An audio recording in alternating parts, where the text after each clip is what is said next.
Finance Minister Nirmala Sitharaman this week indicated that the government may look at extending the deadline for availing the 15% corporate tax rate benefit to all the companies. Now, on September 15th of 2019, the government announced new measures to attract fresh investment in manufacturing and thereby provide boost to Make in India initiative of the government. Accordingly, a new provision was then inserted in the Income Tax Act with effect from FY20, which allows any new domestic company incorporated on or after October 1st, 2019, making fresh investments in manufacturing an option to pay income tax rate at the rate of 15%. Now, this benefit is available to companies which do not avail any kind of exemption or incentive and commence their production on or before March 31st, 2023. The effective tax rate for these companies will be 17.01%, inclusive of all the surcharges and cess. Now, also, such companies will not be required to pay minimum alternate tax or MAT as it is called.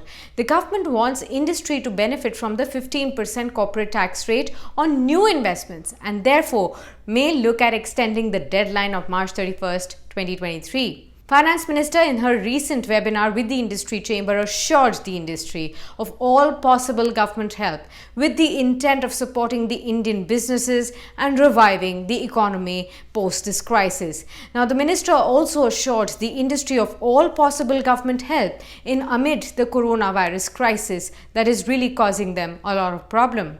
On dealing with liquidity crunch, Finance Minister Nirmala Sitharaman has also clarified that the emergency credit facility announced under the first tranche of Atmanirbhar Bharat stimulus package covers all businesses and not just MSMEs. This is definitely a positive for the larger gamut of companies. Now, the emergency credit line facility mandates banks to provide term loans to businesses with 100 crore rupees of turnover and 25 crore rupees of amounting to say 20% of their outstanding credit as on February 29th of 2020. The key factor of the scheme is that government stands guarantee for the loans disbursed to these companies. The industry had also put forth the demand for reducing GST rates, to which the minister clarified that not only the GST Council will make a decision on rate cuts with respect to any sector. The GST Council is also likely to meet this Friday through video conferencing and will be keenly watched by India Inc. in hopes of some relief. But the government too has to look at its revenues from the GST collections at the same time. The Finance Minister has also sought industry's recommendations related to the Ministry of Corporate Affairs or even to SEBI deadlines so that any kind of necessary steps could be taken by the government. Now, in the wake of the crisis caused by COVID-19 pandemic and also the following lockdowns, most companies are facing right now a cash flow problem. The disruption could also lead to a host of inefficient businesses sinking.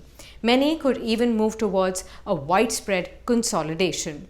And therefore, the government through its latest interaction has assured the industry of complete support in tiding over this crisis.